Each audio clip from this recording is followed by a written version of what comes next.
that this is not happening by chance. I believe these things are happening purposely, and I think that this government is allowing these things to happen, and in many cases causing them to happen purposely according to a plan.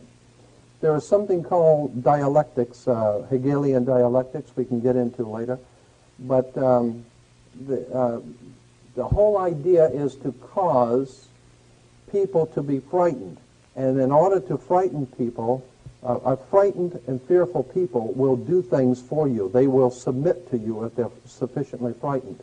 And so the governmental context of what I'm saying is that the government of this country wants people to be frightened. That's why they're continually turning criminals back out into the streets. They go in, they kill 15 people in a McDonald's. They get a $250 fine and a 3 years in jail, which is then when we find out what actually happened, they got 1 year, and the fine was commuted, and so they're back on the streets. They're turning murderers back onto the streets. There is no doubt in my mind that it is not because of loss of space, or they don't have the space for the criminals. They got space for you if you don't pay your taxes. The point is that they do not want. They want as much chaos in society as possible. It's a very simple. The World Health Organization came out a long time ago, and since then the FBI has concluded the same thing, that the truly criminal element in America is less than 1% of the total population of America are truly criminal element. 1% or less are the murderers, are the real serious criminals. Logic alone would tell you that if you put those people in jail or you put them to death, you don't have any more serious crime. Now what? Now you have very little need for the police department. You have very little need. The people now have more time to think about things. They don't have to worry about their children. They don't have to worry about their family. They don't have to worry about crime in the streets. Consequently, they can concentrate now on who's running this government. Now, how fair are the equitable or the laws, and so therefore it's better to keep people occupied. We've known that for a long time. That's why politics is called political science. There is a method to controlling people. Politics is referred to as political science. It's a science. If you can keep people organized, keep people disorganized, frightened, fearful, broke, that's another thing. They want to keep you financially in a hole. Then people are subservient to you. You do not want people to become self-sufficient and have enough money that they don't have to listen to you. You need crime, and you'll see why. And I'll show you today why you need a lot of crime. You need to let criminals back out into the streets. They talk about something. If you think about the logic behind these rules and behind these new laws we have, it's absolutely insanity. A criminal goes out, he kills somebody, what do? They take the gun away from the criminal and then let the criminal go free. Then they say that there's just a proliferation of crime. We can't do anything about this crime that's out of control, the drug trafficking and all the killings going on and the gangs killing each other. But the point is that if you don't pay your income tax, or if you do something that's against the government, in the system of things, if you get out of line, they will find you. The IRS will find you if you don't pay your income tax. You can go into the Amazon jungles, and they will come down there looking for you. And if they have to spend $7 million, they're going to find you, and they're going to bring you back here and make an example out of you. So if they have the power, this is the most powerful military nation on the face of the earth, ever devised by men. This nation is the most powerful military combine on earth. It has always been.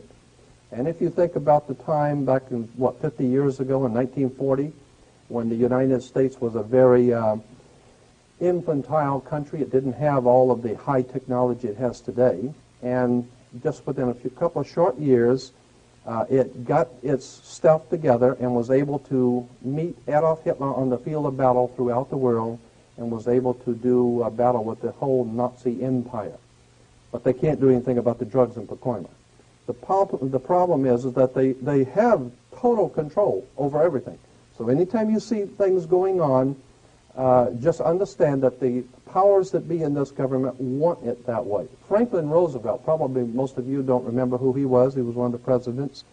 Franklin Roosevelt made a statement publicly that I think is very important. He said that anytime you see anything happen in politics, you better understand it was planned that way.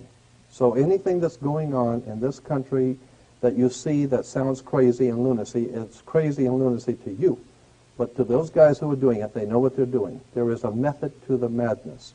I want to show you, and I think it'd be better if I just go on and begin with the slides, because I have so many of them, and I'll just stop and comment as we're going. Are we going to be able to... Well, I don't know. Let's see. Is that okay? Yeah, okay. On the dollar bill, you'll see on the back of the dollar bill, you'll see the symbol on the left-hand side of the bill, which is Annuit Coeptus, which means our enterprise is now a success, or our enterprise is crowned with success.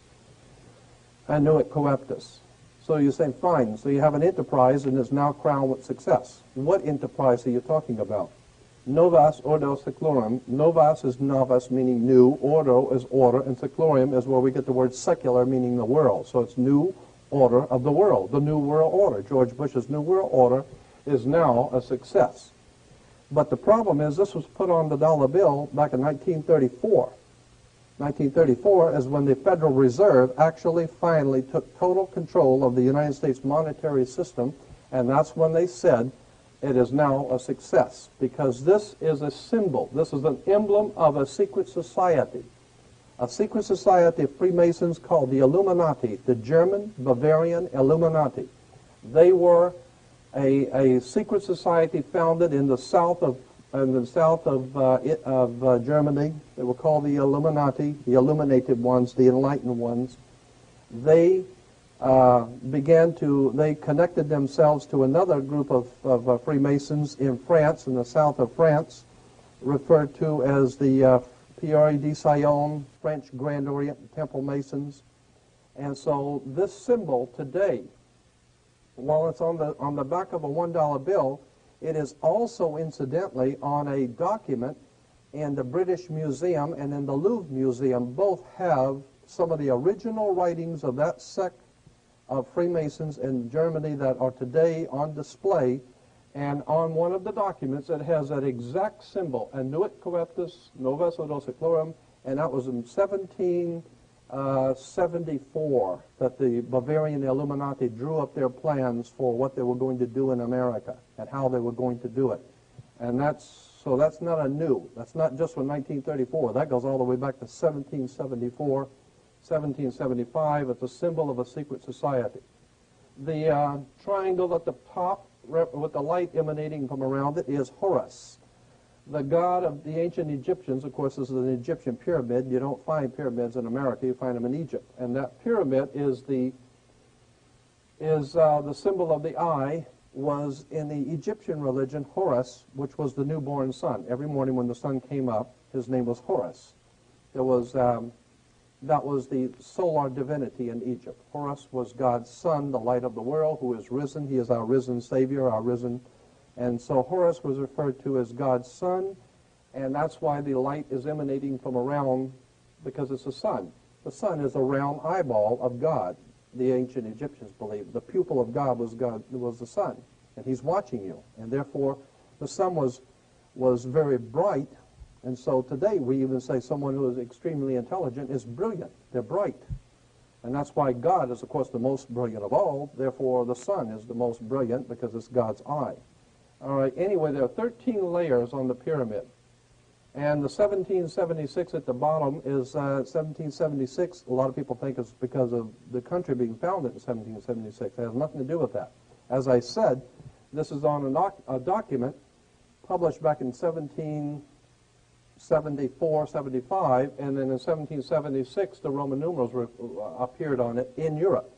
So what it amounted to is that the 1776 was when this secret society actually formed itself into a secret society and put itself into operation. Like any other secret society or fraternal order, there's a few years in the formative stages. And then there's a time when they actually get a charter and come together and actually become an actual organization. and then they get a charter from the government, and they actually are a legal organization. They were in operation in the 1760s, 1770s, but it wasn't until 1776 that they actually made themselves into a coherent order, and it was called the Order and Sect of the Illuminati. They were the basis for what we call today in our country the Bavarian Illuminati was the basis for what we call today the Colombian faction. The Colombian faction of the Illuminati came here right after this government was formed, and that's where we get today Columbia Space Shuttle, Columbia Movies, Columbia Television, Columbia Records, everything, Columbia University. As a matter of fact, Columbia TV, Columbia Broadcasting System, CBS. What is the symbol for CBS? It's the all-seeing eye of CBS. It's the Colombian faction of a secret society that calls themselves the Colombians, and that's why our government is in the District of Columbia, because these guys own our government. They print our money, and they own not only the government, but they own you. You are their property. As a matter of fact, when you're born, your birth certificate, on the bottom of the birth certificate, it says the Department of Commerce. It is a property of the Department of Commerce because you are nothing more than a piece of commercial material. That's why if you're out of work, you don't go to the unemployment office. You go to the office for, what is it called, human resources, because you're just a human resource. So, in other words, these guys print the money, they run the country, and they own you, and they own everything around it. And so they make the laws, and that's why they can decide who can kill who, and who can get away with who, and who can get away with whatever, because they make the laws and they decide, all right? The new order of the world, our enterprise is now a success. As I said to you before, there are 13 layers in this pyramid. There are 13 letters in Anot Coeptus. We'll get into that, all of this symbolism later. But 13 is a very important number to this secret society. There are 13 stripes. There are 13 stars here, which make up the Star of David. The 13 berries, there are 13 leaves, 13 arrows. There are 32 feathers here and 33 feathers there. Everything is done in sequence of 13 because 13 is an unlucky number. That's why we say 13 is an unlucky number, because the reason why we say it's unlucky is because it is a divinely inspired number. It has to do with God in the heavens, and therefore it's unlucky for you. And it's not supposed to be used by you. 13, of course, is based on, this is what we call Masonic symbolism. Freemasons designed this dollar bill. Everything is done in sequence of 13, and again, I draw your attention to the fact that you have 13 stars here, which collectively make up the Star of David. There's a reason why. Here, on the dollar bill, just to show you how clever these guys are and how crafty they are, they, on the $1 bill at the top, you'll see this little image right here. I think I can make that. This is just a large, an enlargement. This is an enlargement from a photocopy machine, so it's not really that clear. But if you blow it up from an actual photograph, you'll see it is it's a little owl. It's a symbol of the Bohemian Society. The Bohemian Society meets in California on the last 2 weeks of July of every year. The Bohemian Society is another secret society that was spun off of a larger secret society. The Colombians have a little fun club that they meet for 2 weeks out of the year in Northern California, and they're called the Bohemian Society. They meet in something called the Bohemian Grove. I have pictures, which I don't have with me tonight, but I'm going to have on my next lecture, showing all of the presidents, all of the living presidents, excluding the new one, but all of the living presidents at the Bohemian Grove in Northern California, and they're all wearing red and black Ku Klux Klan dress type of regalia, like the Ku Klux Klanners, with the pointed headdress and everything. And, I mean, that's quite a sight to see presidents dressed like Ku Klux Klan members, right? And they're standing in front of a big open pit of fire, and behind them is about a 20 to 25-foot owl behind them. And the article in Elm magazine and Time magazine, I've got 2 or 3 different magazines showing basically the same pictures. It says that the presidents meet with all of the heads of industry throughout the world, all of the heads of state throughout the world, and all of the most important wheeler dealers in this country, and they all meet up in Northern California, and they have rituals where they go before the owl after midnight. And then what a picture you got, with all the presidents dressed up like Ku Klux Klanners with black and red robes on before an owl. And these are your presidents of this country. And the reason why they chose the owl is because the owl is a symbol used in Europe by secret societies, because the owl is wise because it sees things in the dark.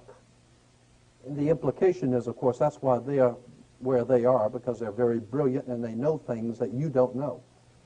So they see things in the dark and they put their little owl on the dollar bill. It's just a clever little thing, but it shows you how these guys think.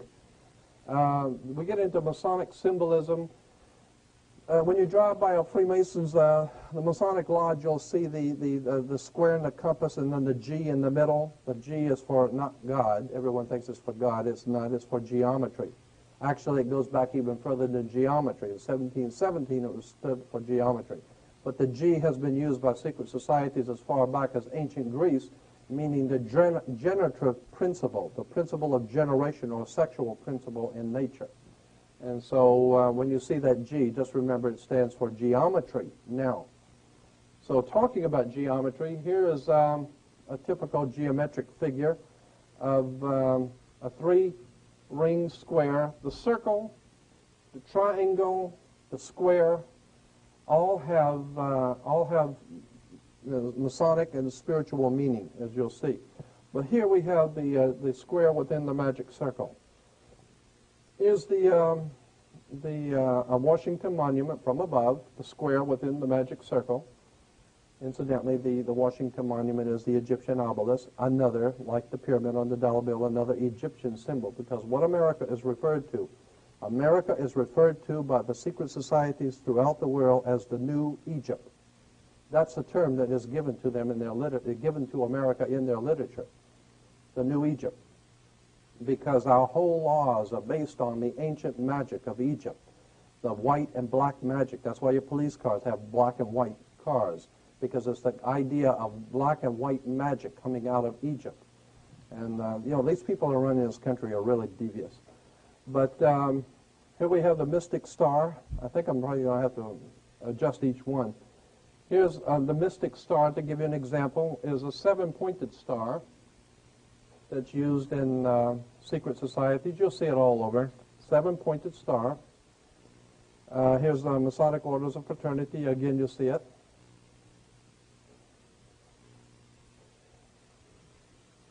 Golden Dawn, Enochian magic.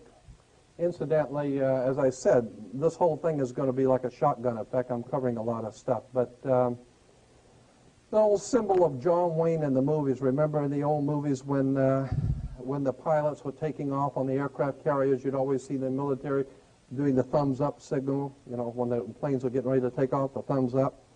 Well, that thumbs up signal was developed for America by Aleister Crowley, one of the most master magicians the world's ever known. And he also developed for England, for Churchill, the victory sign, the V for victory. The V for victory is from the Jewish Masonic symbol for benediction and life. You'll see that in a few minutes too. But just to show you that symbols and emblems don't just happen. They're for a reason. They mean something. Again, we go back to the seven-pointed star. And California Highway Patrol, wait a minute, there it is. California Highway Patrol uses a seven-pointed star. It has to do with the Enochian magic. And it's a magical symbol. The seven, of course, is the same seven, but the reason why we have 7 days of the week. The synagogues have the seven-candle lampstand, the seven-rayed kingdom. Everything is done in seven. It's a very important number. Here's a double cross, which was Roman Freemasonry. The double cross, which is Eastern, what do you call it, the Russian Orthodox, the Greek and the Eastern Orthodox Church uses the double cross, and it's appropriate because that's exactly what we're talking about here, a double cross. If we understand where that word came from, double cross implies that you've been deceived or been cheated or something. It's a symbol that means something, and I'll show you how it is incorporated into politics. The double cross, like here, and of course on Exxon you have the double cross. And I had a letter from the Exxon Corporation asking them if that was the double cross of Eastern Freemasonry, and they said yes. That's why we did it that way. So, I mean, they don't mind telling you if you're smart enough to figure it out. They'll tell you. You write them, and they'll be very honest with you. Here's interesting. This is probably familiar to you. The five-pointed inverted pentagram is generally, the inverted pentagram is regarded as something representing evil. The five-pointed pentagram, penta, of course, being five. If you take the arms off of a pentagram, the star, and when you have just the inside, you have what is called a pentagon. That's why the United States has a pentagon. The pentagon is a symbol. That's why, incidentally, Chrysler can use the pentagon symbol as a Chrysler symbol, because they're the ones that produced all of the half-tracks and tanks and everything else for the United States during the Second World War for the Pentagon. So they still use the symbol of the pentagon. But what's interesting is that this is an upside down with the point pointing down, the two pointing up, and this is a symbol, of course, as I said, representing the devil. And you see a lot of these killers and rapists and murderers, with the five-pointed pentagram. Here it is again, just showing you how it has its connotation with the pointing down being the devil.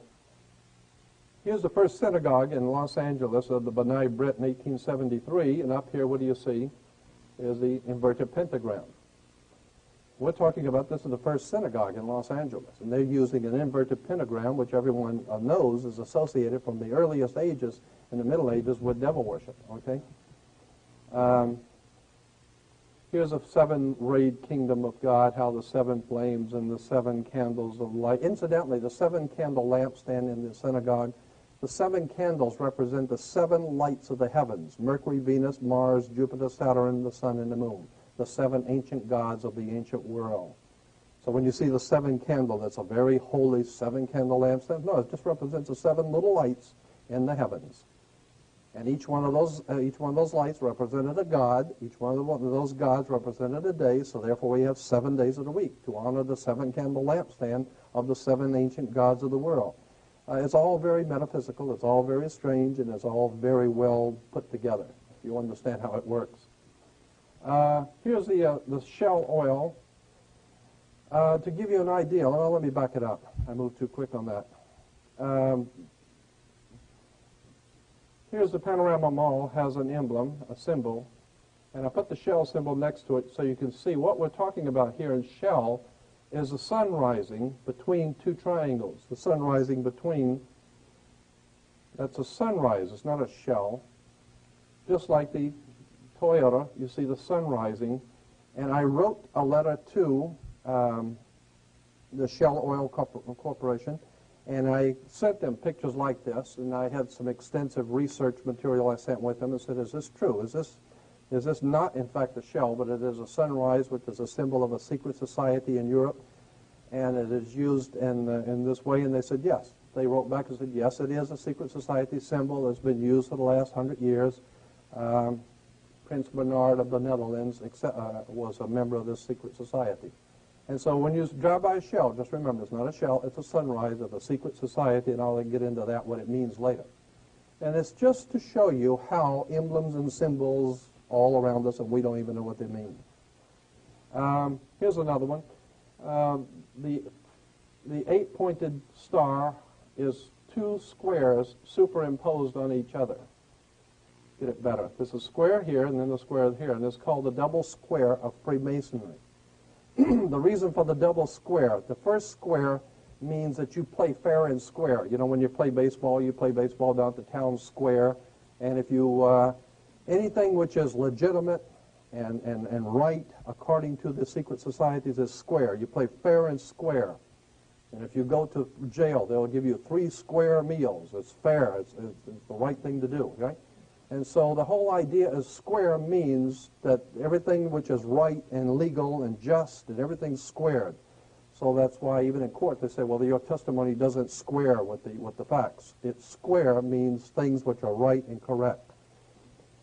When you superimpose another square, the implications of the second square, which you will see, means disorder.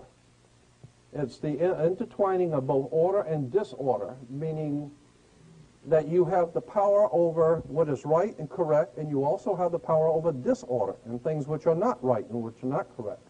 And so the same people control both chaos and order. Incidentally, that's why you have, well, I better not get into that because that's going to come up in a minute. Here it is again, the double square Freemasonry. The chevron oil is actually the double square Freemasonry. See, this is two squares. Oh, wait a minute. This is two squares. What this chevron is, and that's the word chevron. You'll see on the military, the police wear them on their arms, and the military wears the insignias of power. They're called chevrons because they are squares. It's a box. That's a box, and this is a box, and this box is sitting on top of that box. And if you draw a line, for a triangle back here, you'll see it's two square boxes sitting on top of each other. It's referred to as the double square or the chevron of Freemasonry, the double square of Freemasonry, okay? And so it implies that the powers that be in this world have both control over revolution, trouble, anarchy, and they have control over good government and over righteous government. So they can do whatever they want. You want to have a good government or bad government, they can do the same. They can do whatever they want because they got the money and they got the power. Here in England, of course, it's more appropriate in England, is the double square Freemasonry in London at the Parliament. It even says the octagonal Central Library in London has the double square Freemasonry. And of course, I think it's appropriate there because they do, in fact, finance and organize and direct all over the world. All kinds of bloodshed and violence all over the world is being organized, directed, and financed by the United States government and the British government together, Britain and America, are the reason for the violence and the chaos that we're seeing throughout the world today. In Yugoslavia, it's all been planned. This is all part of something that the United States is doing in the Middle East right now, and Yugoslavia is going to pay for it. Again, we have the double square. All right. Here is the double square Freemasonry worn by the Queen. And this square is, the Masonic square is referred to as the Knights of Malta square. This one is the British square Freemasonry. The Knights of Malta, you'll see it's like four little triangles coming together, but they don't actually have a point in the middle. It's just a round or a nothingness in the middle. You'll see that again in Arco, where the four little points come together, but nothing in the middle. The Knights of Malta is, the square of Knights of Malta is the pyramid from the top, looking down on the pyramid of Egypt without the capstone. That's because, remember, on the dollar bill, the capstone is not connected to the body of the pyramid. So here is flying over the top of the pyramid, looking down on the Great Pyramid, you don't have a point because the chief cornerstone is not on the pyramid. And I just threw this in, I don't know why, but I did. Here's Under Life in Fascism. I wanted to make the point about political symbols. We hear a lot of people talking on radio and television about fascism and how bad the fascists are and fascism this and fascism that. Well, in most cases, fascism or fascists have come to power after the nation has suffered an economic collapse. Are we having problems economically or what? Right? A military defeat, Vietnam, and some other disaster. The fascist party wins mass support by promising to revive the economy and restore national pride. And that's exactly what the government's saying today. They need to restore national pride. Get Clinton in there to be president. And no one seems to realize Bill Clinton, as a Rhodes Scholar, trained in England and London, England, and Oxford University, bought and paid for by the Rockefeller Foundation, financed and organized his education.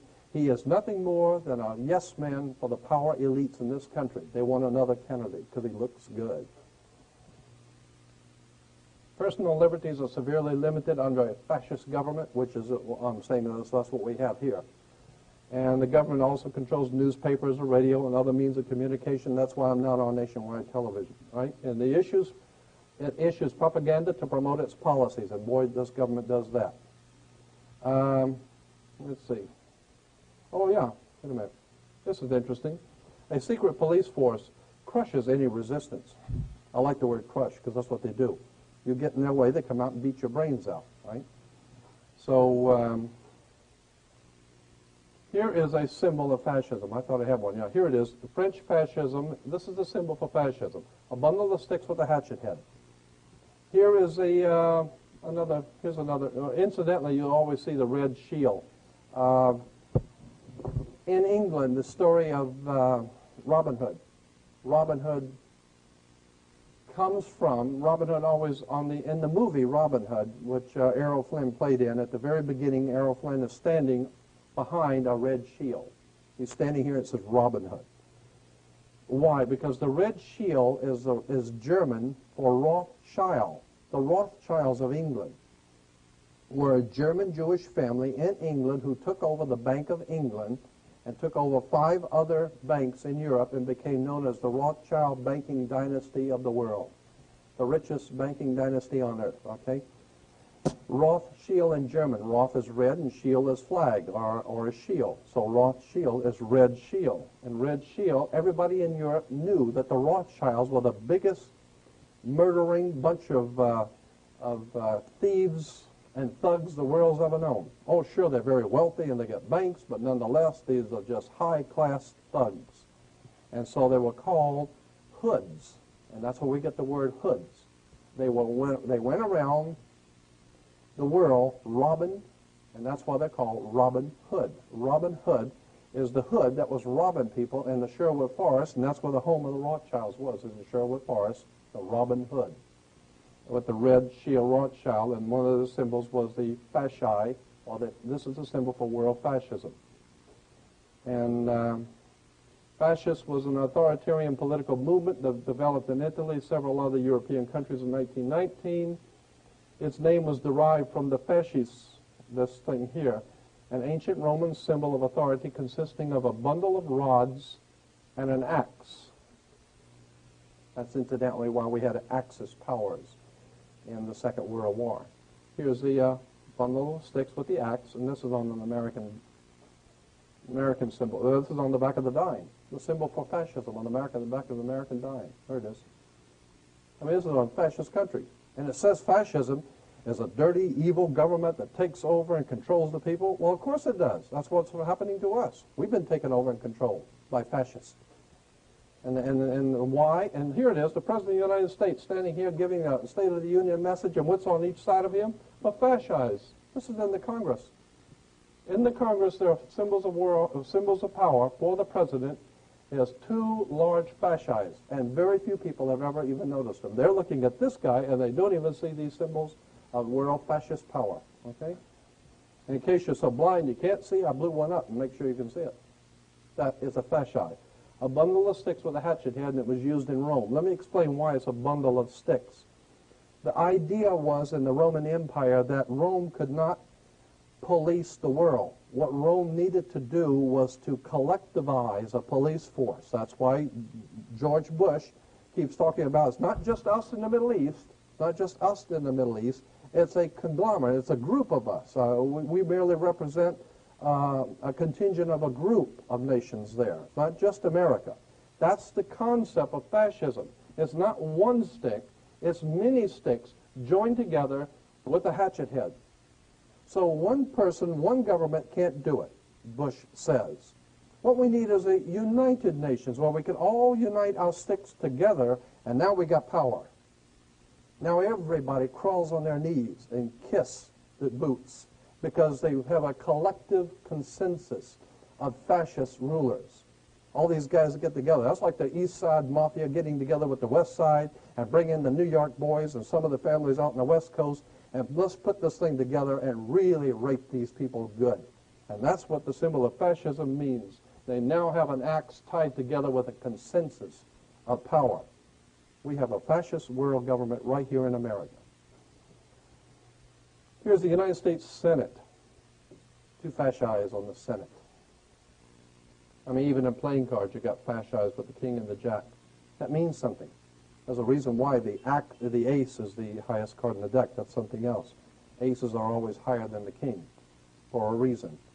Um, Here's another symbol, a geometric symbol used in Freemasonry by these secret societies, a triangle, the pyramid, within the circle again. And incidentally, the pyramid or the triangle is important because it goes back to the old pyramid of Cheops, which incidentally, I don't know if you know this, but the big pyramid called the Pyramid of Cheops in Egypt has no peak. It has no point. It has no point on it. The chief cornerstone of the point never was there. And the circle represents, of course, the sun. This is the sun, always the circle. And it has to do with Stonehenge. Stonehenge is a symbol for the sun in the old ancient Anglo-Saxon Germanic secret society. So that's why Stonehenge and the pyramid are connected. The numerology and Stonehenge and the pyramid are both the same. There's a lot of interesting stuff there when you get into the numerology of the pyramid and Stonehenge. But here's an example of how symbols are used. All right, here's a dictionary of Freemasonry, and here, I'll blow it up. You'll see the triangle and the circle again, and here's the cross and the crown, and we'll go through that in Holy Bible, and the G again for God, which is actually geometry. But this is the triangle and the circle, okay? It's because of the triangle and the circle here. And it has to do with God. It's a symbol of God. It's used in Freemasonry. It's, again, we'll go through, here's the Bible, Star of David, and up here at the top, oh, and here it is. But over here on the bottom is called the Royal Arch. You may have heard of that in Freemasonry, the Royal Arch degree. And there it is again. And here you'll see it used in churches. The School of Theology at Claremont, yeah. You see it right there? Used in churches because Claremont School of Theology is a Masonic college. It's financed, organized, and directed by a secret society in Europe. Yeah, and but people don't realize that because it's a church. It has to be holy. And there's nothing holy about it. This is a very powerful secret societies operating throughout the world behind our government and behind governments throughout the world, and they have tied themselves in and set up what they call a religious establishment. And a religious establishment is nothing more than a front man for a very powerful secret societies operating in the world. So they may look holy, but you better do your homework. There's more to religion than meets the eye. Here's the King and Queen of England with the triangle and the circle above them. And incidentally, this is a whole different subject of the British royalty. The reason why we call them the royal family comes from Egypt. Osiris, Isis, and Horus were the original trinity in Egypt that was referred to in Egypt as the Holy Family, the royal family. That's where they get the royal family, because of the triangle, the pyramid of Egypt, with God's son, Horus, rising. And so there's nothing holy about these people at all, okay? And when the King of England, interesting, when the King of England becomes king, the Archbishop of Canterbury, like we have our religious, I don't even know who it is, but when the King of England is crowned king, listen to what the Archbishop of Canterbury has the king say in his inauguration ceremony. Prince Charles, if he becomes king, incidentally he won't, but if he did become king, would say upon taking the throne, the Archbishop says, "You are now being crowned King of England for Jesus Christ. You are sitting on the throne of David for Jehovah, the God of the Old Testament. You are, in fact, Messiah waiting for, or Shiloh, who is waiting for the Messiah to come back. So you are going to rule God's kingdom until Jesus Christ comes back." That's what the king is told in his initiation rites. The King of England sits on the throne of the God of the Old Testament for Jesus Christ. He represents God's kingdom. And of course we understand that God's kingdom is going to unite the world in some wonderful paradise condition, and therefore the England is referred to as the United Kingdom. So this is it gets very, very interesting when you see where royalty comes from. They actually believe that God put them there. They're a holy family. But the whole thing is based on Egypt, pyramids, triangles. To give you an idea, El Salvador has the triangle, and they have the circle and triangle. Incidentally, let me go back here. There's a little thing, I'm going to have to get into that on my next one because I don't have any slides to really show you, but there's something called a Phrygian Cap of Liberty. It's a cap that the old French Illuminati Freemasons wore when they overthrew the French monarchy and the French Revolution. You'll read about in school the French Revolution, those guys who actually overthrew the French government and the French Revolution. They all wore a little cap. It was like a stocking cap, a red stocking cap. And that was a symbol of something called the Phrygian Cap of Liberty. It goes back to the ancient Roman societies in ancient Rome. And I'm not going to get into it because it's a very interesting subject on this Phrygian Cap of Liberty, and you'll see it many times and what it means. But the point I'm making here is that the triangle is within the circle even in Nicaragua. And, wait a minute, I'm missing something here. Nicaragua and El Salvador, right. And those are the two countries we had a lot of trouble with in war down in Central America because of this symbol here. That's what is causing the war, is a symbol in the middle. It's called the Phrygian or Phrygian Cap of Liberty. Just shows you how the triangle and the circle is used. Here's another symbol of Freemasonry. On the Bible, you'll see the cross and the crown.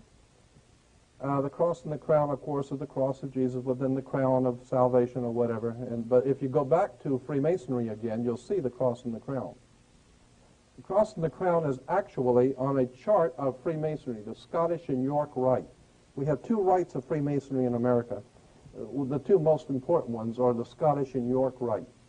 The York Rite comes from England, York, England. And when the York Rite came from England, and again I'm saying that this is like a shotgun effect. I'm just making you aware of some interesting little connections. We can get into all of this later. But the York Rite comes out of York, England, and the Duke of York. Prince Andrew is the Duke of York.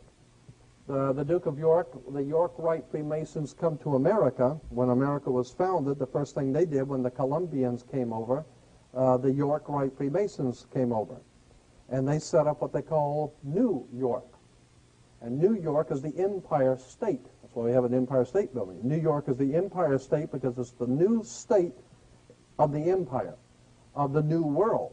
It's the New World's Empire State. And the Empire Strikes Back. We get into George Lucas, Steven Spielberg with their Empire Strikes Back and all of that kind of stuff. Because there's symbolism in these Indiana Jones and all that, Star Wars stuff. But anyway, here's the Scottish Rite. They have 33 degrees. That's the reason why you have degrees of Freemasonry. See, the first, second, and third degree. At the third degree, that's why, incidentally, when you're in court or the cops pick you up, they give you the third degree. Right? Reason because the police department is a Masonic order. They wear the Masonic symbols of power on their arm. Incidentally, that's why they call the armed forces, because they use their arm to beat your brains off. And here's the 3 layers of Freemasonry, first, second, and third degree. They're giving you the third degree. Then once you become a third degree Mason, you can either go into the Scottish Rite or you can go into the York Rite. The Scottish Rite is referred to as the Egyptian Rite. Everything that they teach and believe is based on Egypt. Or you go into the York Rite, and everything they teach and believe is based on the old York order, which is supposedly called Christian. Right? So at the here again, you have the Royal Arch Masons. Royal Arch is very important with the triangle and the circle, and there's the Knights Templar emblem again with the cross and the crown. The Order of the Red Cross is one of them, and here's the Order of Malta. When you're giving money to the Red Cross, just remember where it's going. It's going to a Masonic order. And that's why, incidentally, Red Cross can go behind enemy lines during wartime and negotiate for prisoners. Why can they go behind enemy lines and you can't? Because they're part of the war. They are part of the establishment. They operate on both sides. So we got Royal Arch Masons with the triangle representing the pyramid within the sun. We got the Red Cross, the Order of Malta, and that's why Bush went to the island of Malta. They have this summit. And a summit is the top of a mountain, and the pyramid is the old mountain of God. And here's the York Rite with the Order of Knights Templar again. Now here is, I'm just showing you this so that, here is the, again, it says the pilgrimage to Virginia of the Knights Templars with the cross and the crown, and the Star of David with the Masonic handshake.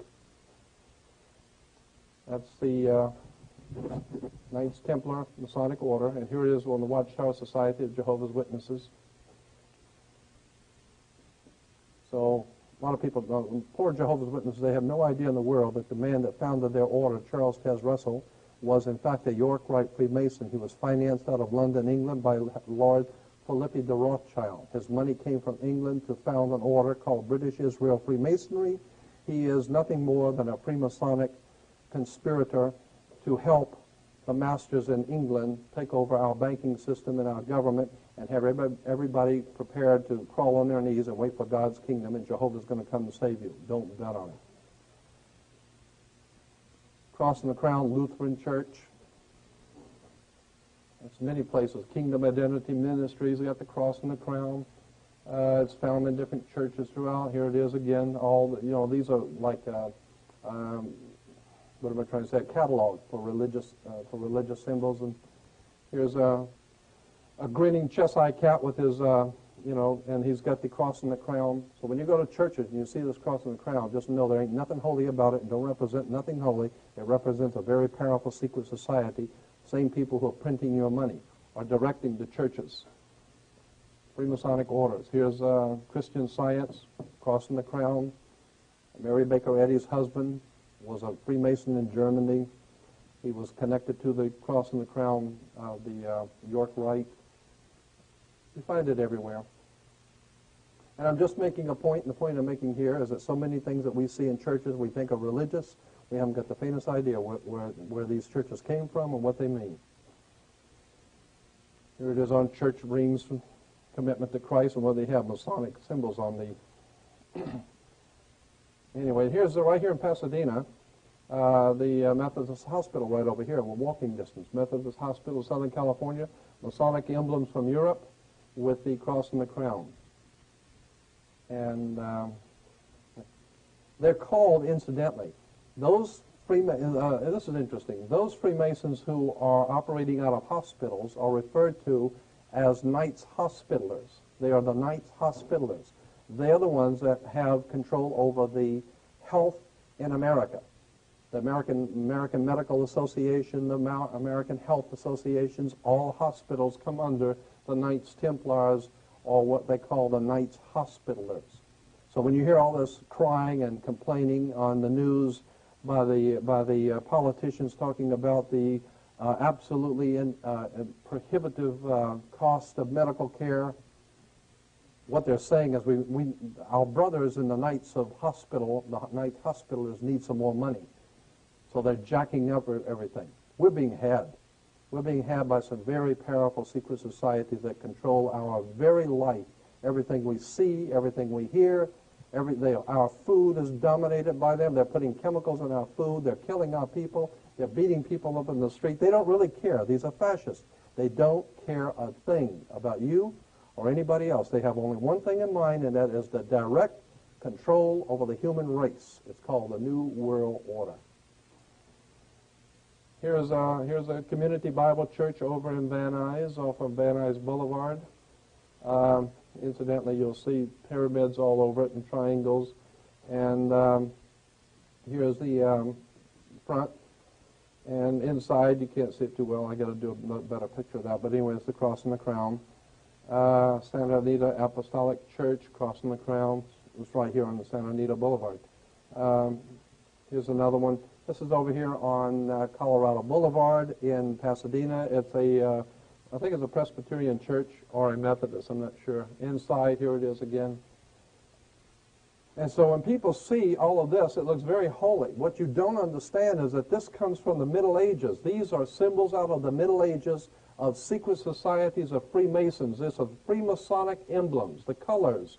There's a reason for the blue. There's a reason for colors. There's a reason for the symbols. It hadn't got a thing to do with the Lord. It hadn't got anything to do with anything that's holy.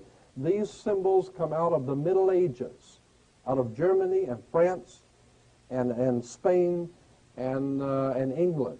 And as they move into our country and taking over our land and subverting us into slaves, they give us all of these symbols and emblems with their Masonic order of Knights Templars. And they think they have pulled it off. But like Lincoln said, you can fool some of the people some of the time, and most of the people all the time, but you can't fool everybody all the time. They haven't fooled me. I've been on this for 35 years. I got associated with this through my mother's uncle when I was a little kid. He worked at the Vatican Secretary of State's office as a civilian. And every 3 or 4 years, he'd come home and talk about all of this stuff. So I grew up listening to this. And here's a sovereign grand commander's flag for world Freemasonry. Okay? And on the supreme flag, which is, of course, they accepted all over the world. Incidentally, if you go into a court today, when you go into a court, if you see an American flag in any court, state or federal court, if it has a gold fringe around the flag, do you know what that means? There's a very good reason why certain flags have a gold fringe and other courts the flag does not have a gold fringe. According to international maritime admiralty law, when a government is at war, it must fly its flag with a gold fringe to show sovereignty in a point of war, in a time of war. It's called martial law. In a time of war, flags have gold trim, which means before we were this country and we were happy. We're at war. You see that gold? That means sovereignty. We are at war. Gold fringe means martial law. So when you go into a courtroom to pay your fines or ticket or anything and you see the American flag with gold fringe, that means this is a military court. This is martial law. And they have the right to beat your brains out with a stick if they want to. This is not a civil court. It is martial law court under military control. And the judges know that. And most people don't understand that. But anyway, on this world symbol for Freemasonry flag, you'll see the snake biting its tail. That has to do with something occult. But the words, Ordo ab Chao. You'll see it, Ordo ab Chao. You'll see it in Masonic literature, the double-headed eagle. Incidentally, you've probably seen the double-headed eagle many times. The double-headed eagle in Freemasonry means the Masonic order is symbolized by the eagle. Incidentally, we have an eagle as our symbol in America. But the double-headed eagle means that it is a Masonic order that has jurisdiction, like the eagle of America has jurisdiction over us. The double-headed eagle implies, according to Masonic literature and all their reference works, implies that the Masonic order has jurisdiction over the Eastern world and over the Western world, over the East and West. So in Russia and China and all those bad, evil people over there, as opposed to Western Europe and America and England and the West, it's still the same game. Ordo ab Chao, in Latin, order out of chaos. So what we're talking about here is these people are causing, financing, organizing, and directing chaos. And for what purpose? To bring about a new order. To keep you frightened, keep you scared, keep you broke, and keep you on your toes. And while they're keeping this chaos going, they are instituting a new order, and you didn't even know it. In other words, it was bad enough as it was. Now it's really going to get bad. So, Ordo ab Chao again, you see it everywhere. Incidentally, you'll always, when you see Masonic orders, you drive by and you see in front of Masonic lodges, you'll always see the double-headed eagle perched on a sword, always on a sword. Because they said real power comes from the sword. And that's the way you create chaos, is with the sword, with violence. And out of that violence, Ordo ab Chao, order out of chaos. That's why they had television shows, comedy shows a few years ago on television. One was Get Smart. While they tell you, anytime somebody's telling you to get smart means that you're implying you're an idiot. Get smart, wake up. Get smart. What were the two sides in Get Smart? One was chaos, and the other was control. Right? Get smart, wake up. This is what's going on here. It's a scam. So when you see that everything, all this rioting and all this killing and the gangs killing, that's all being planned. This government is planning this government is planning gang warfare. They want the gangs to kill each other. That's part of the strategy. It's incredible. Ordo ab Chao.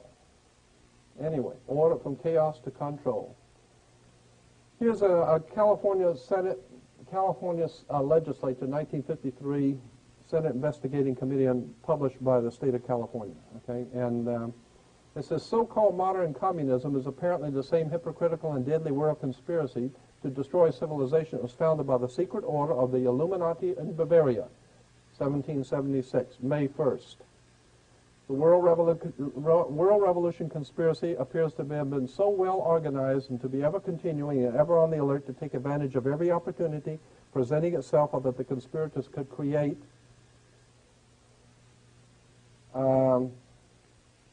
it is significant in this connection that as early as 1783, when unsettled conditions and dissatisfaction in some quarters had arisen in the American colonies, subversive anonymous sermons were circulated among the colonial army to incite dissatisfaction and rebellion.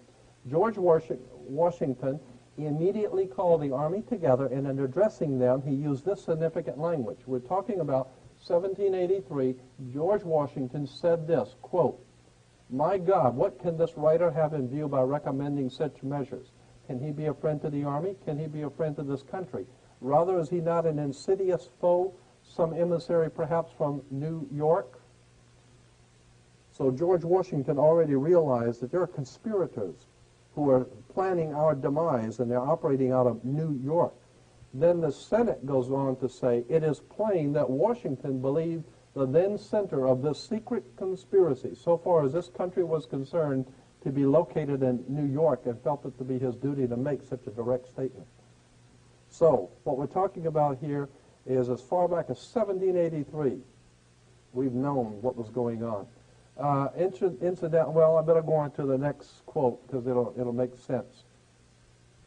The recognition of May 1st, 1776 as the founding date, which is on the bottom of the pyramid on the dollar bill, 1776, had nothing to do with founding this country in 1776. It has to do with the founding of the Illuminati in 1776. The recognition of May 1st, May Day. That's why in military, when a plane's going down or there's trouble, they call it, it's a May Day call. It's a May Day. May Day means trouble. That's right, because these people are trouble. They cause chaos, violence, revolutions throughout the world, bloodshed in Afghanistan, in Yugoslavia. Anytime these people decide they want you, that's trouble. It's May Day, and that's the symbol for them was May 1st. That's when their conspiracy was formed in 1776. Now, the recognition of May 1st, 1776 as the founding date of this world revolution conspiracy is not difficult to understand when it is realized that May Day is frequently celebrated, even in recent times, by rioting and bloodshed on a worldwide scale. That's why the Soviet Union always had their May Day parades, because the Soviet Union was always going out and killing people and murdering people, and they would celebrate on May 1st, because what they were saying on May Day was that they're celebrating the world conspiracy. They're celebrating the world Masonic conspiracy that is financing the Soviet Union. And incidentally, and as it says, it's often celebrated, even in recent times, by rioting. That's when we had our last riot in Los Angeles, was on May 1st, May Day. I mean, the thing that happened in Los Angeles was set up. The CIA and the federal government set up what we call the riot in Los Angeles.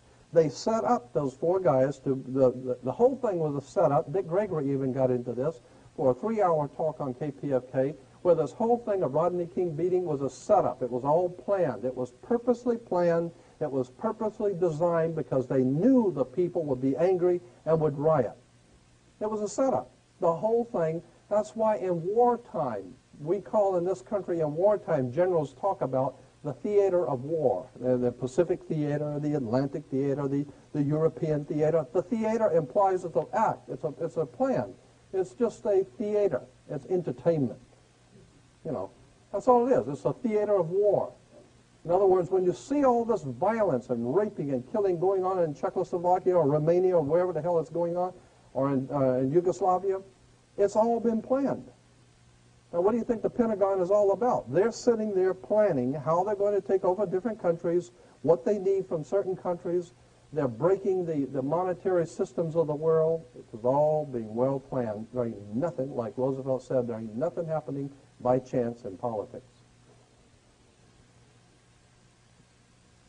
Anyway, in issuing this manifesto, the communist conspirators evidently believed the time had arrived when, with the aid of ignorant victims, a worldwide takeover could be accomplished, and there were not enough ignorant victims then, and the expected coup failed. The conspirators thereupon conceived a plan for the future of supplementing the long-established secret conspiracy in existence since May 1st, 1776, with an unremittent public campaign for victims among the ignorant of all nations, and in an attempt to hide from view the underlying hypocritical conspiracies existing since May 1st, 1776, it was decided that in such public campaign, the manifesto of 1848 should be heralded as the founding date for communism, and Karl Marx falsely proclaimed it as its author. What this is saying is that we are taught in school that communism is directly caused by Karl Marx and Friedrich Engels writing the Communist Manifesto. In 1848, Communist Manifesto was written by Karl Marx. No such a thing. History tells you that it was written, the Communist Manifesto was written in 1776 in Europe by an order of Freemasonry called the Illuminati. And it wasn't until 1848 that they decided, well, we better tell everybody that somebody else did it. So we'll say Karl Marx came up with it in 1848. No way. What we call communism is nothing more than a plan by the banking elements in England and America to divide the world between two divisions, to divide the world between the East and the West, so that you can have war. You've got to have war, chaos, before you can bring control. That's why the United States financed Adolf Hitler. The United States financed the Soviet Union. Soviet Union is called the Soviet Union, not because it's a union of states, it's because it was a unionized under International Labor Organization, the ILO, which was originally called the IWW, the International Workers of the World, which because they wanted to unionize all labor. Painters Union, the Carpenters Union, the Soviet Union, it's unionizing labor. And once you can unionize labor, get control over monetary and labor systems, now you can have them war with each other, and you've got control over them. These people are very, very smart. They've got this stuff together. And here's George Washington's, the writings of George Washington from the U.S. government printing office, from original manuscripts. Here George Washington says, I have heard much of the nefarious and dangerous plan and doctrines of the Illuminati. It was not my intention to doubt that the doctrines of the Illuminati and the principles of Jacobinism had not spread in the United States, see, on the Masons and the Illuminati. In the United States, on the contrary, no one is more truly satisfied of this fact than I am. So he's saying, you don't have to tell me about the Illuminati and what they're doing in New York. I already know.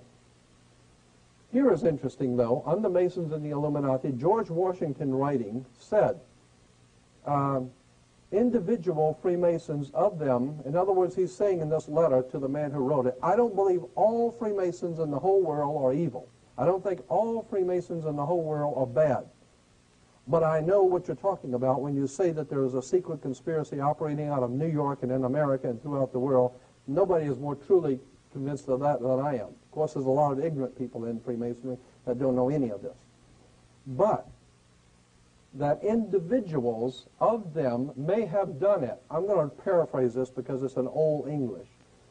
Washington is saying, the idea I meant to convey was that I did not believe that the lodges of Freemasons in this country had, as societies, endeavored to propagate the diabolical tenets of the first, the Illuminati, or the principles, the pernicious principles of the latter, the Jacobins, if they are susceptible to separation. But that there are individuals in the Freemasonic order who may have done this, or that the founder or instruments employed to found the democratic societies of the United States, later to become known as the Democratic Party, the founder or the instruments employed to found the Democratic Party in the United States may have had these objects in mind and actually had the separation of the people from their government in view is too evident to be questioned. What he's saying is that the Democratic Party was founded by a secret society of Freemasons that have one thing that they wanted to do, and that is divide the people from their government. Because before, under a Republican form of government, the people had total control because they were sovereigns. Under a democratic system, when you elect a Democrat, they were already had the idea of separating the people from their government. You just elect some airhead here and send him to Washington. But what you don't know is that this person is not even allowed to run for office unless he is one of them. He's not even allowed to run for Senate or for the state or for any position without being a part of this thing. So if you want to run for office, you just go out and try and see how well you can run for office without being a part of the Illuminati or the Freemasonic order of things. If you don't belong to the right club, Jack, you ain't going nowhere, period. Here's a congressional report from the congressional hearings on steps toward British Union, again, Union, steps toward British Union, a world state in international strife. I'll run that back by you again. British Union, a world state. What are you talking about, a world state? You're talking about a one world order, a world state, an international war. And on page 13, this is a very interesting document, 28 pages long. But on page 13 it says, let me call your attention to the fact that on the reverse of the Great Seal of the U.S., which appears on dollar bills, you will find the exact symbol of the British Israel World Federation movement. This symbol is also carried on literature of other organizations promoting a world government and a world religion. At the bottom of the circle surrounding the pyramid, you'll find the words Novus Ordo Seclorum. This is the new order that was advocated by Clinton Roosevelt several hundred years ago. So this is a symbol of a thing called the British Israel World Federation. It is a connection between England and America and the Masonic orders of both and how they put this thing together. That's why, I guess, again, we say that England is God's kingdom, the United Kingdom. And as a matter of fact, there's a very big difference. A lot of people don't know this. There's a very big difference between being an English and British. British comes from a Hebrew word. Brit in Hebrew means a contract or a covenant. And ish in Hebrew means man. Therefore, British means the covenant man, man of the covenant. What covenant? It's the new covenant, God's covenant for a kingdom through Christianity, through God's kingdom, the United Kingdom, the British. And the British, with America, are involved in something called British Israel Freemasonry. And all these dopes in Washington, D.C., and these conspirators in Washington, D.C., the District of Columbia, are nothing more than frontmen for a very powerful secret society preparing us to accept something that's called God's kingdom. Remember, Armageddon's coming, the end of the last days, the end of the world, Jehovah's Witnesses, the Mormon Church, the end of the world. You better do your homework. There's something going on here. That's why we have a 51st state. Incidentally, a legal term in this country for a state is called the state of, like the state of Alabama, the state of New York, the state of Florida. State of is a legal term according to International Maritime Admiralty law. That's why we have a state of Israel. Israel's not a country, it's not a nation, it's called the state of Israel because it was set up as part of our federal system.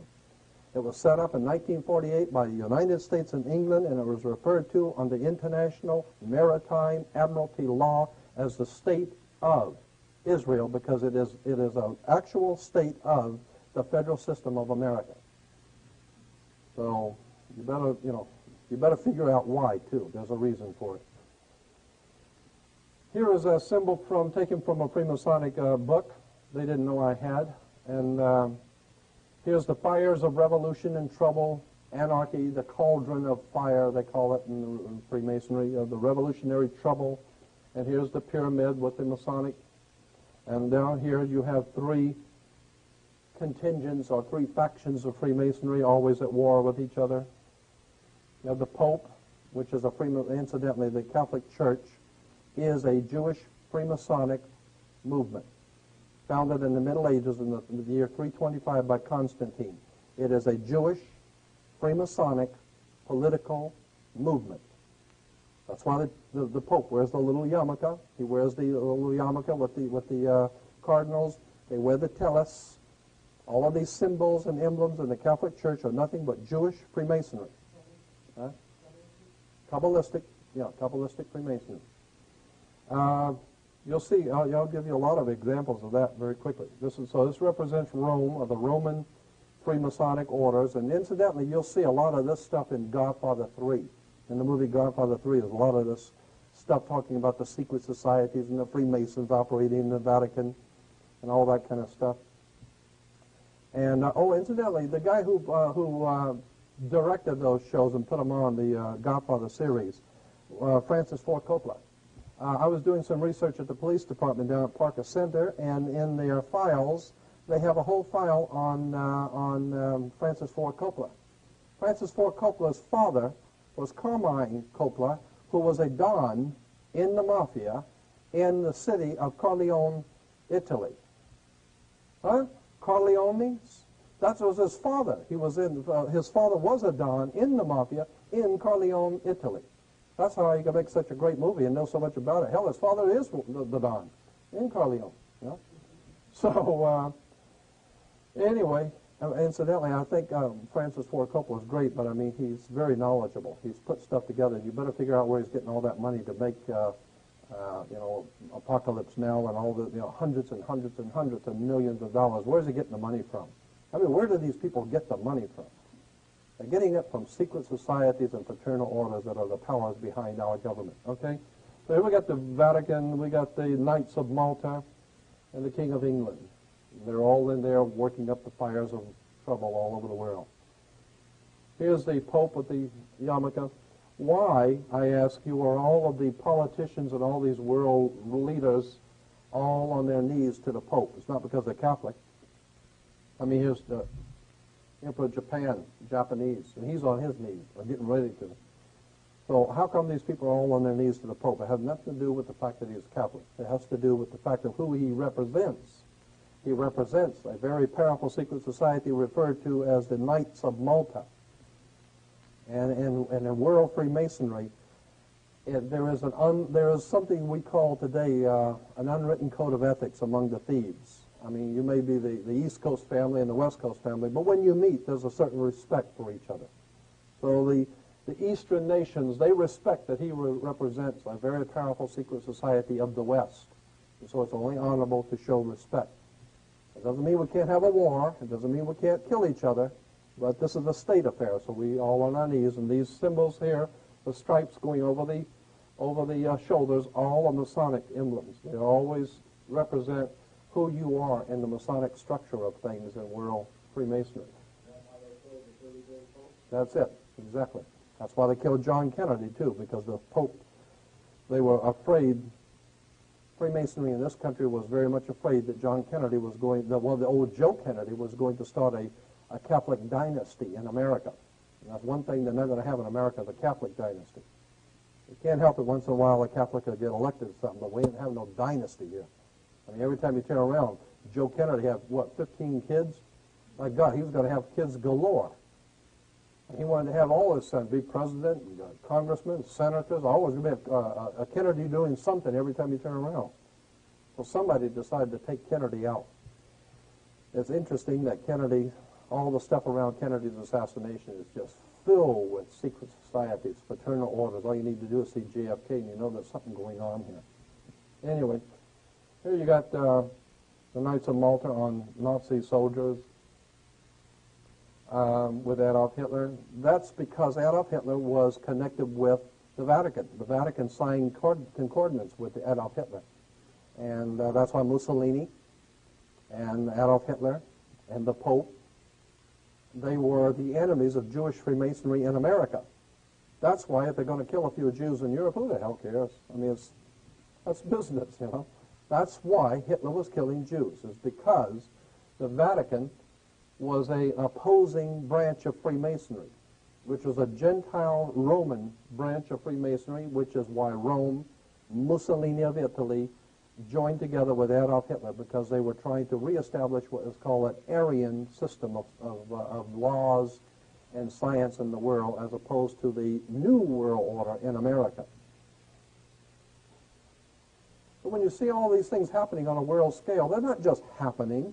There's reasons for all of this stuff. You know, here's Nazi officials. They look like some of the people who run this country. They're just like it, too. And they look about, yeah, don't they? Don't they look like governors and senators and whatever? And so here's an emblem right here. This is the Knights of Malta. They all wear the Knights of Malta symbol, Masonic Order of Malta, Roman Freemasonry. But then down here is this is the Military Order of Malta. Incidentally, when you see the round circle with the swastika was the old Aryan Hindu symbol for the sun. Like the Egyptians had Horus, well, the ancient Aryans of India had the swastika for the sun. Incidentally, the swastika for the sun for the Aryans and the Buddhists, the broken legs went the opposite way. Hitler inverted them and went the opposite way. The Aryans had it going clockwise, which meant something spiritually in the esoteric.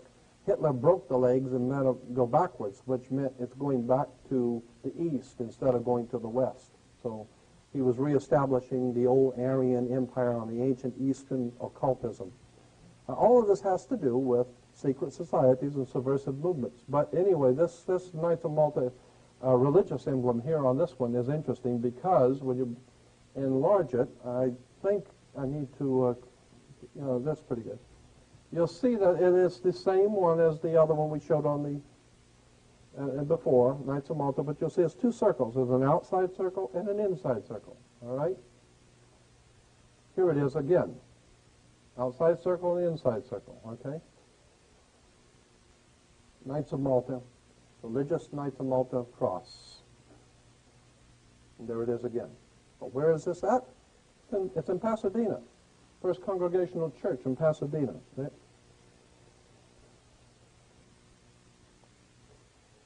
It's on churches right here in Pasadena. The Knights of Malta, religious Knights of Malta symbol. So, oh, and something else you might be interested to know. On all churches, you'll find pointed arches on the doors. You go in the church with a pointed arch, and the windows are pointed arches. The pointed arches symbolize the female. The pointed arch of the female. And that's why the male, that's why they would never allow women to be priests in a church. Because the philosophy which gave birth to what we call Roman Catholic or Western Christian civilization was based on the female arch, and the priest wears the robe, or the robe, which is the female dress. A robe is a female dress. And a priest wears a robe because spirituality in the ancient world, according to the ancient world, spirituality was always in the hands of females, not the males. Men were never thought to be holders of religion or spiritual creatures. They were the ones that went out and killed and raped and murdered and brought in the food. The women were the ones that nurtured the child, brought civilization to males, because if you take all males, you lose civilization. You need the female to civilize society. Yes? Oh, yeah. Compass of the male. It has to do with that. And that's why I said that the priest represents, with the long robe, he's representing female wisdom, or something the Greeks called it Pistis Sophia, female wisdom. And within the female wisdom, beneath is the male. So it all has to do with symbology. It all has to do with sex, the female, pointed arch, etc. All right, then we get up here to York Rite Freemasonry again, and here is the Masonic square, or the Masonic, the Malta, Knights of Malta cross. The cross, that's the same one the Queen was wearing. Right? The Knights of Malta cross. Here it is again. Let me go back to that. Order of Knights Templars. That's why in Israel today, you see the Jews going to the Wailing Wall, and you see this in the news. They're at the Wailing Wall. It's the wall in which they wail. They wail because of the Wailing Wall was put there It's a very difficult story to say in a couple of words, but that's where we get Wall Street, from the Wailing Wall, the Hebrews who wail on the Wailing Wall of Wall Street. It has to do with symbolism, which goes back to Solomon's Temple. Solomon's Temple was the symbol and the home of what is called the Knights Templars, Knights of the Temple. That's why Steven Spielberg has the Jedi Knights, and the Empire Strikes Back and the Jedi Knight. Incidentally, according to, if you go to the library and look up the Masonic folklore, you will see that the spiritual connection between the Freemasons of the York Rite and God was a little spiritual creature they call Yoda, with little pointed ears, and he was a magician. They call him Yoda. Yoda comes from Yoda, or Judah. It has to do with Judah, Yoda, the Knights of Malta, and whatever. You know, you could make a whole study out of any of this. You could make a 3-hour lecture out of every single thing I'm saying. You could spend hours on it, but I'm just throwing all of this stuff in just to show you that there are connections that can be made. Anyway, the Knights of Malta with their Maltese cross. Here's another Knights of Malta, 33rd degree Freemason with the Knights of Malta. Okay. Here's the same one on Masters of the Universe, right? That's what they intend to be, is Masters of the Universe. I mean, hell, they own the Earth. Now they're going for the universe, right? Now they want to go out to other stars, moon, own the whole universe, Masters of the Universe. Blonde hair, Aryan. Remember Hitler with the blonde hair, Aryan, Knights of Malta, Catholic Church, kill the Jews. Hey, it's all connected. Right? Okay? You get the Knights of Malta again. And I'm drawing your attention to this strange configuration here because you'll see it again in the fire department.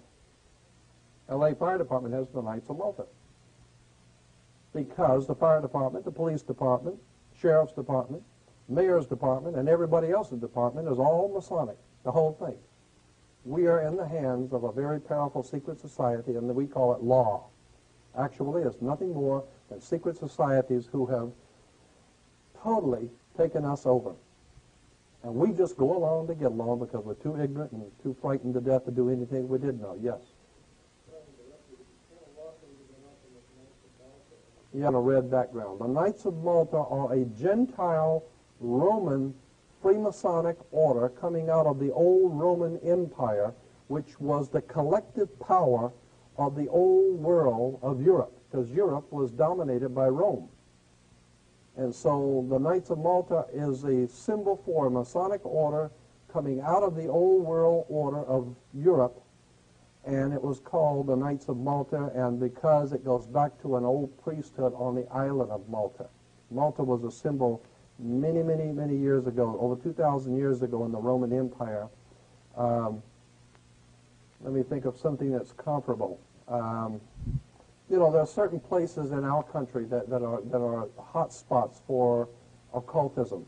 And in the Roman Empire, Malta, the island of Malta, was a place where you go there, and those people are really off the wall out there. They got strange stuff going on there, occults and all that kind of stuff. So Malta was always a symbol for occultism in the ancient world. And so the Romans had what they called the Knights of Malta, the knights who operate. Yes? No, the Illuminati, all right. The Illuminati is a relatively new phenomena in Freemasonry. It came in 1776 with Adam Weishaupt.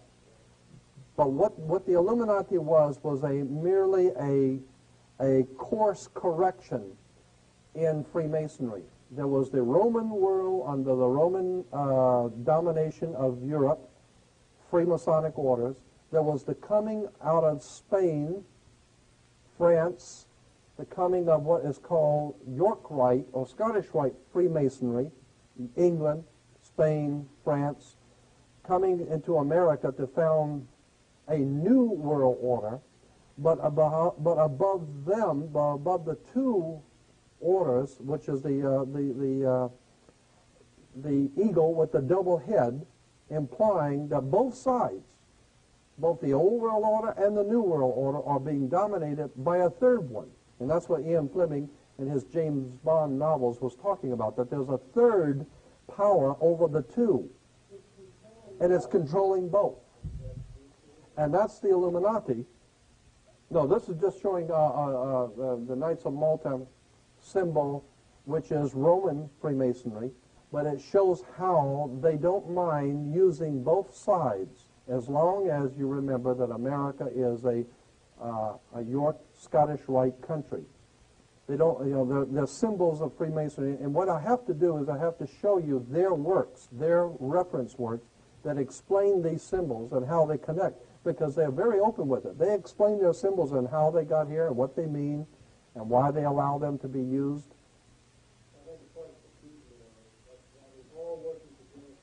Yes. No, they're all working together for the same goal. The same goal is to create chaos, to have Adolf Hitler fight the United States, have Russia fight America, have China fight. All of this stuff is being orchestrated from a higher Masonic order. Well, that's the thing that there's been a lot of conjecture on. There's been a lot of books written about that. Ian Fleming wrote his James Bond novels. He called it Spectre. Remember, somebody, the secret, petting the cat, and he's putting the West against the East all the time. And Ian Fleming, when he was interviewed on David Frost's show, they asked him, who is this specter, this third power group that's always getting the East and the West at war? And he said, England and America and the Western world are aware that there is a third power in the world that pits the two together. And that is operating, he said, out of Switzerland. That's what I think is why Switzerland is a neutral country, because that's where the big boys live. And you don't mess with, yes, the World Bank. As a matter of fact, in Switzerland, there's a large building in one of the cities of Switzerland, and I had a big color picture of it. I don't have it on slides now.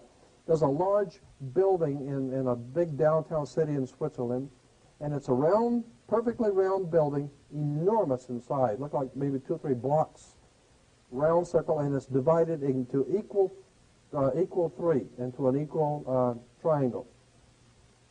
And 1/3 is it says in the article, 1/3 of the building, and then when you fly over it, you can see it. It's like the peace symbol. That's why the peace symbol was the Y within the circle, okay?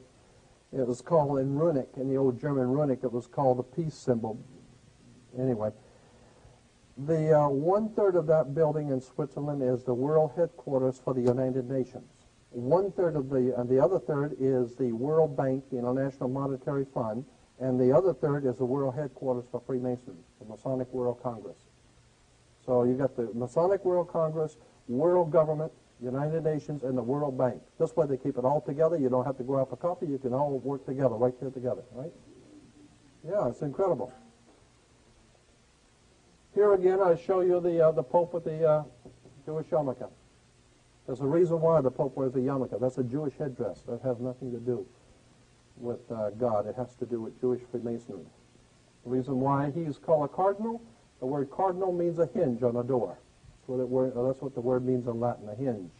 And the Pope, the word Pope comes from Papa, which is Latin, which means the door to the mysteries. He is the one that you must go through to open up the mystery of God. So therefore, he's the door and he's the hinge. The cardinals are the hinge for the door. And it goes all the way back to Babylon. It goes back to the old ancient Babylonian and mystical religions. Here's a document I got from a Freemasonic friend of mine who got me this document. It's a color. It was on the wall, and I asked him if he had a color reproduction of it. He did. He gave it to me. And it shows some of the different, what is called, the different divisions of Freemasonry throughout Europe. And what they mean and how these guys are all connected together. You know, from England to France to Italy, Spain, it's all being connected. It's all being orchestrated. And yes, I'm not even sure what those words are. That one? I sat and talked to the librarian, the chief librarian. His name was Cook. He was the one that had a copy of this, and he was just explaining how these were the different concordant orders of Freemasonry in some of the different symbols that are used throughout Europe. I thought it was interesting when I first saw it because that looks like the Pope's tiara, the Pope's diadem, right? And that looks like the Pope's diadem. And I called that to his attention. And he said, yes, it is. That's the papal headdress. With the, so what we're talking about here is free. Huh? Yeah.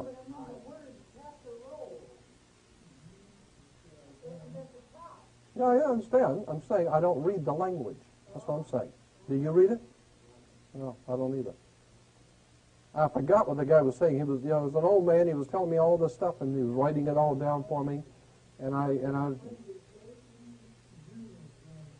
J-E-U, D-La. Probably. That probably has something to do with it.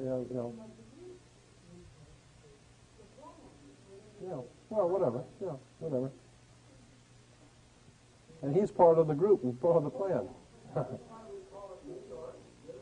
Of course. Because it's the state of the New York Empire. Right, the Empire Strikes Back.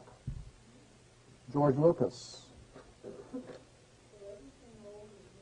Oh yeah, the more we change, the more we stay the same. Nothing new. Here it is again, the Vatican with the Masonic symbols. I'll run through this pretty quick. I don't want you to get too bored.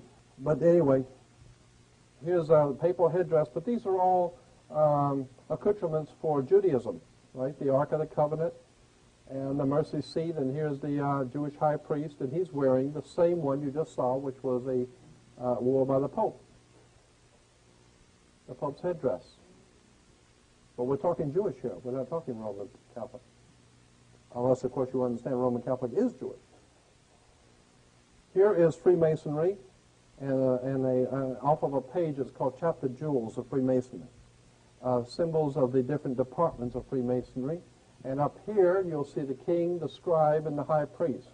And for the high priest, what you have is the Pope's headdress. The Pope is the high priest of Freemasonry.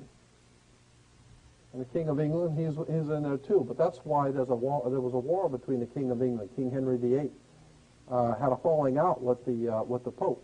And the King Henry said to the Pope, I don't like the way you're doing things here because you're hanging out too much with the wrong kind of people, and so our Knights of the Order of York are not happy with you, and so we're going to break it off. We don't want you ruling England anymore. So from here on out, we're going to be king of the kingdom. The keys are going to be those keys on the bottom of the papacy on the Masonic. Well, let me go back and show it to you. Come on, one more time. Where are the keys? I thought the keys were okay. Anyway, on the papacy, you might see it here yet. There's always those two large keys under the Pope's symbol.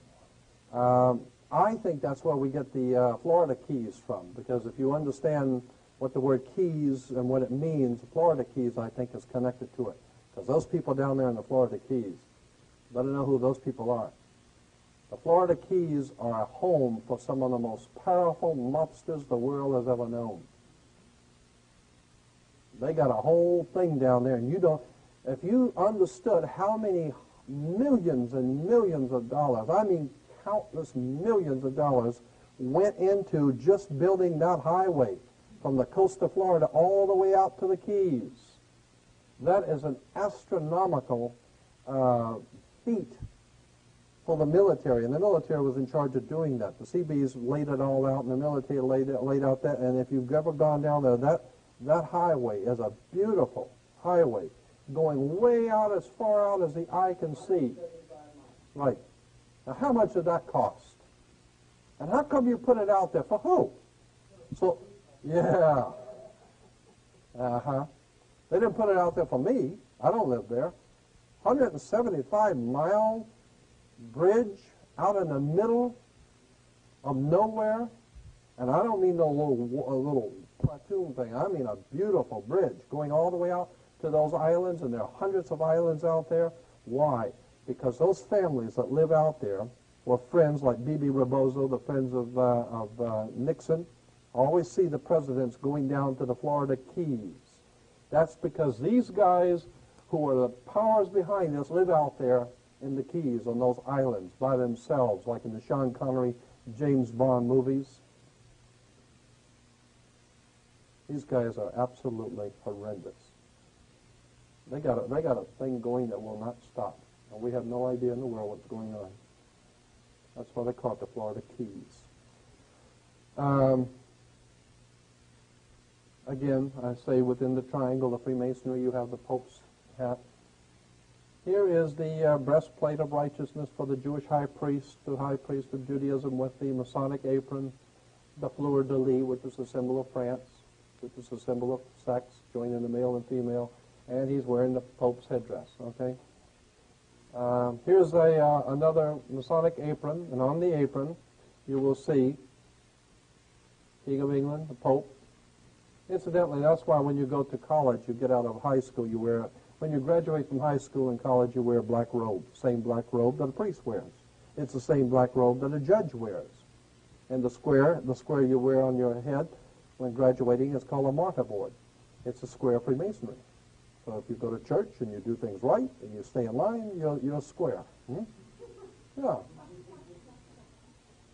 And here is what we call the Royal Arch Freemasonry, which we saw before, Royal Arch. And that stone right in the middle that holds the two sides of a Royal Arch together is called a keystone. That's why Pennsylvania is called a keystone state, because Pennsylvania is where the Constitution was signed, where these guys put this whole thing together. That was the Keystone State, where the keystone was finally dropped between the 6 and the 6, and the one in the middle makes 13, the 13 colonies, the Keystone State.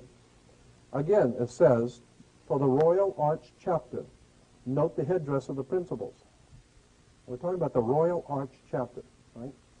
And note the headdress, again, the Pope, the King of England.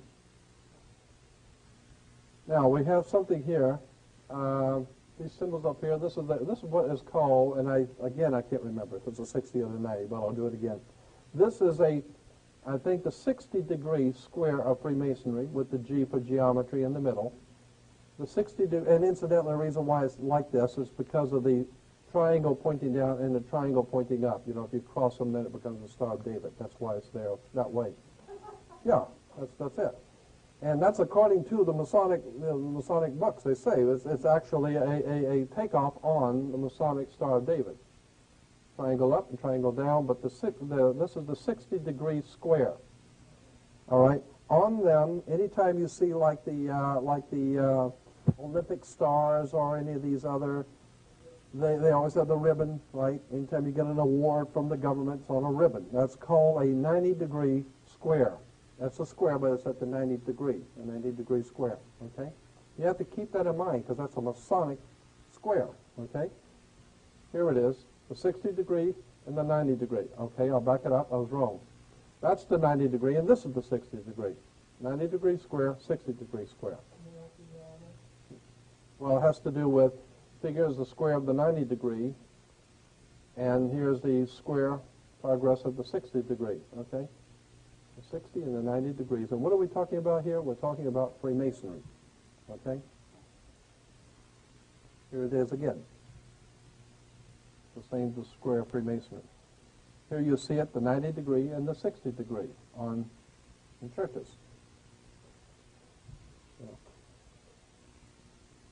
So when you see these choirs, singers in churches, they're wearing the square of Freemasonry on them. And it's only appropriate because they're worshiping the Masonic God. Here is St. Louis at Jerusalem. According to, I don't know if this you can't see this too well, but it says St. Louis at Jerusalem. According to Masonic history, the man who first captured Jerusalem for the Knights Templars was St. Louis. So they honor St. Louis with the Royal Arch in St. Louis, the Royal Arch. Yeah, in St. Louis, the Royal Arch degree of Freemasonry. I mean, these guys are good. They do all this stuff and crap in front of you, and you have no idea. Yeah. No idea in the world. It's all connected. There's nothing happening by chance. And there's no problem with economics in this country. There's no problem with lawlessness in this country. There's no problem with anything. This is the strongest, most powerful nation on the face of the earth. So if there's any problems, it's because they are causing the problem, to keep you agitated and frightened and scared and in control. Ordo ab chaos. Here's something called the Summit of the Arch. This is from a State Department bulletin. And here it's, I don't know if you can see that, the reading. It's the meeting of the of all of the top criminal families in the world. You know, the Germans, the American, Margaret Thatcher. These are all the heads of state in the Western world. And it's the giant glass pyramid. Of course, they would have their picture taken in front of the pyramid in France, and that's why always in any great wars and all the time of world trouble, you always have to have a Paris Peace Conference. You know, in Vietnam and Korea, you always go to Paris because Paris is the home of the French Grand Orient Temple Masons, right? And so here you got the Summit of the Arch. Why would they call this the Summit of the Arch? For the Western world's financial and the leaders of the Western world. Here's a little Masonic library to show you how it's connected with religion. We got Masonry, Mormonism, and Freemasonry from the Masonic Lodge Publishing. So Mormons are founded by, organized by, directed by, and financed by the Freemasons. Joseph Smith and Brigham Young, the two leaders of the Mormon Church, were both 32nd degree Freemasons in the Scottish Rite. There's another book, The Relationship of Mormonism and Freemasonry. Here's Mormonism and Masonry. Freemasonry in the Book of Mormon. That's why in Utah we have Zion National Park. Zion National Park with the Great White Throne. Incidentally, it's not black throne, it's a white throne. And that's why America is ruled from the White House. It's not a brown house, a yellow house, it's the White House. Okay, and that's because England is ruled from what is called Whitehall. Whitehall is the central power of England, Whitehall.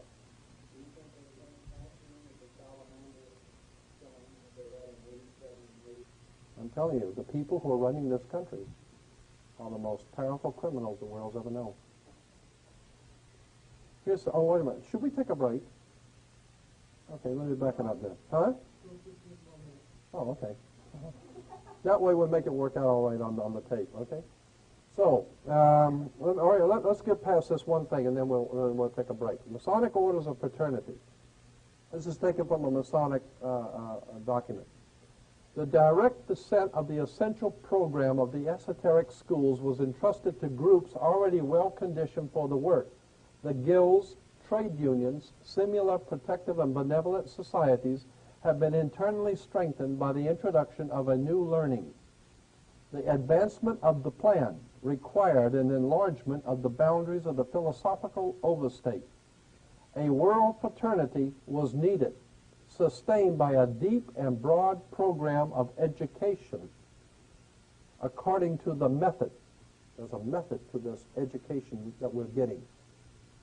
Such a fraternity could not immediately include all men, but could unite the activities of certain kinds of men, regardless of their racial or religious beliefs or the nations in which they dwelt.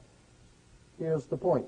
These were the men of towardness, those sons of tomorrow whose symbol was the blazing sun rising over the mountains of the east. Remember Shell oil, okay? What it's talking about is that the conspiracy already had knowledge that the guilds, the trade unions, similar protective and benevolent societies were perfect grounds for control. So you set up the Red Cross, you set up the Painters Union, you set up these unions and benevolent societies and this and that, set them all up to ostensibly, of course, protect the people, to help the people, and protection, when in fact they're being organized and directed to control the people.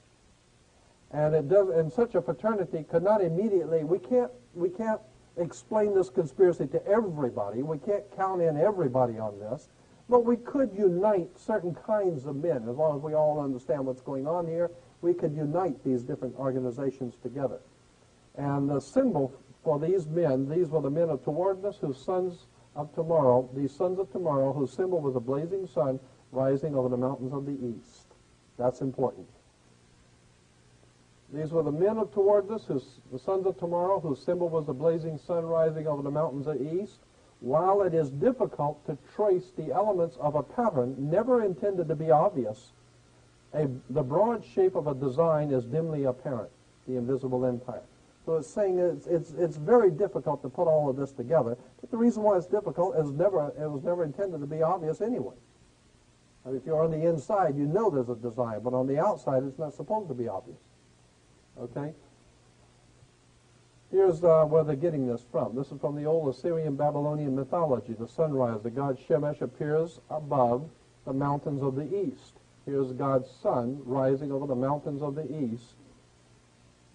That goes all the way back to Babylon. Here it is in Hebrew theology, the sun rising, Israelites at Mount Sinai. The sun rising over the east. Shell, the sun. The sun rising on Hebrew Jewish Freemasonry. Here it is, the Kabbalah. We're talking about the Kabbalah, and here on the back on chapter 9 is called the way of one who was caught between the suns of a dying and a dawning day. The one caught between the one who, no, wait a minute, the way of the one who was caught between the suns, implying that there's two suns. There's a sun going down and a new sun coming up. The old sun of the old world order, Rome, is going down. Vatican, Europe, is the old sun, and it's going down, and there's a new sun coming up on America. There's a dawn of a new day for America. It's going to be the king of the world now. 1,000 points of light. All right, so what we're talking about here is between the suns of a dying and dawning day. George Washington said, here's his chair where he signed all of his documents, George Washington. And up here he says, but now at length I have the happiness to know it is a rising and not a setting sun. I now at length have the happiness to know that it is a rising and not a setting sun. So Washington understood. This is a priceless relic of the Constitutional Convention, the rising sun chair of George Washington. Yeah, with the Fijian cap, yeah. As a matter of fact, yeah, let me go back on that. The Fijian cap, that's the old cap of the Fijians. And the reason why, I mean, I could get into this too. I'm not going to right now, but there's a reason why. We'll get into that another time. That's very interesting too, the Phrygian cap. Here's a book by James Billington, Fire in the Minds of Men. It traces the course of the revolutionary faith from its earliest origins in occult Freemasonry to the allegedly scientific Marxism of today. So when you hear things about scientific Marxism, communism, the Soviet Union, and all of that, what we're talking about, scientific Marxism, is actually had its earliest origins in occult Freemasonry. And James Billington has written some brilliant books.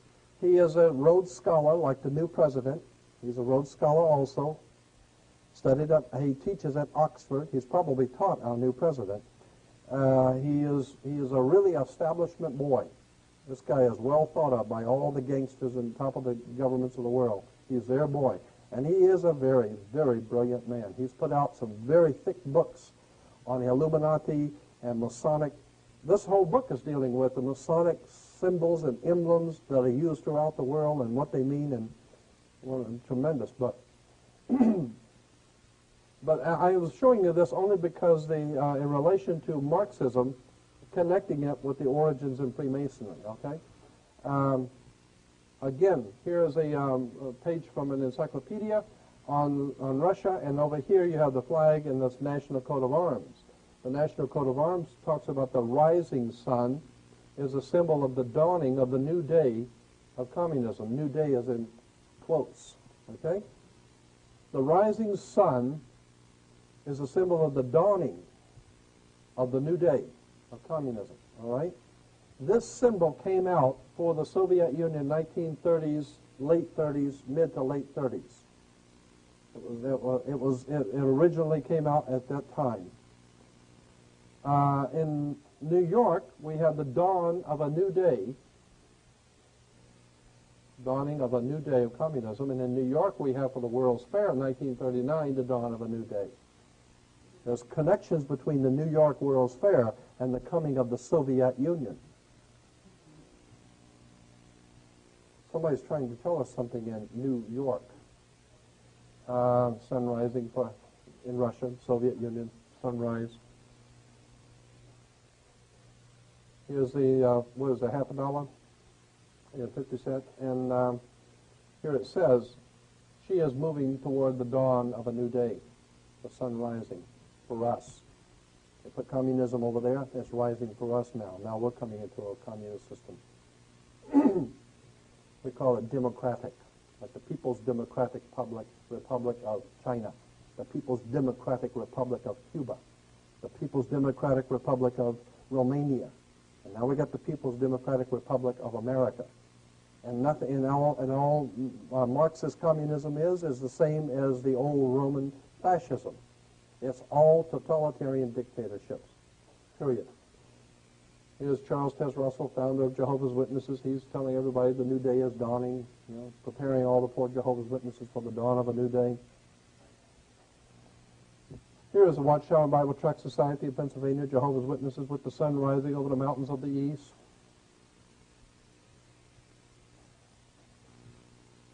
There's a Christian distributor for Christian materials called the New Day, sun rising over the mountains of the east. Christians have no idea in the world. All this stuff is being manipulated, presented to them, and they have no idea in the world. And they're out there preparing the world to accept God's kingdom, Channel 40, and never realize the symbols of Channel 40 are Masonic. And all of their leaders are all Freemasons. It's too bad, but it goes back to, pride precedes the fall. When it is you think you have the whole truth and you're in tight with the Lord, that's when you've been had. Richard Nixon struck a coin for himself and called it the New Day for America, the New Dawn for Peace. That's what he did.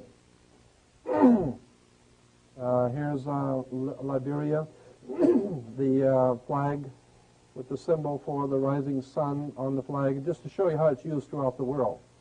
The sun which heralds a new day. Romania, their symbol is the sun, like the shell, the sun rising over the mountains of the east. The rising sun expresses the promise of a new day. Here's Mongolia. The horseman on horseback with the sun rising over the mountains stands for the nation's advance toward communism. Malawi with the red sun. Malawi added the sun to symbolize the dawning of a new day for Africa, and it was. They killed a lot of people over there. And Afghanistan, there was a new dawn for Afghanistan. They broke that up and killed a lot of people.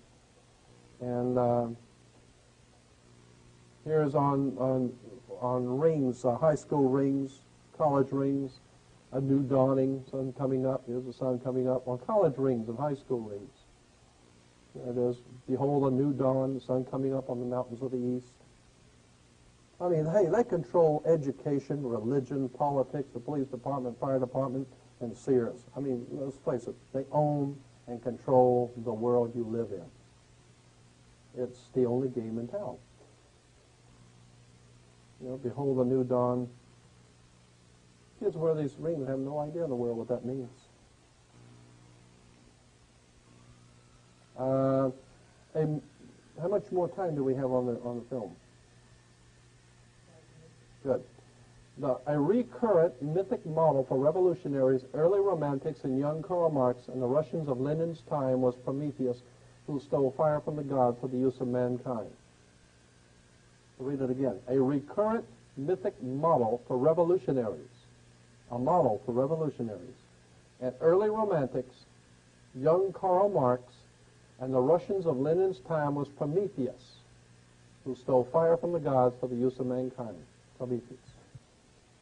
Here in New York, at Rockefeller Center, we have the Prometheus Fountain, the Masonic Square, Freemasonry, and in front of Rockefeller Center is Prometheus on the Promethean Fountain, who stole fire from God. And that's why during the Olympics you have they're running around with the torch. It's the torch of Prometheus, like the Statue of Liberty holds the torch of Prometheus. It's a symbol for the Age of Enlightenment, or the Illuminati, the illuminated ones, holders of the light. Well, wait a minute. Yeah, I'm just going to, this is the end of it right here. The United Nations, I was saying today to one of you today that the post office, our postal service used to have on our post boxes on the street were red, white, and blue. Today they're just simply blue. They're just simply blue.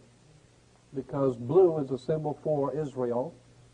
It's the symbol, it's the national color of Israel, which is incidentally the same national color for, the international color for the United Nations. This color blue.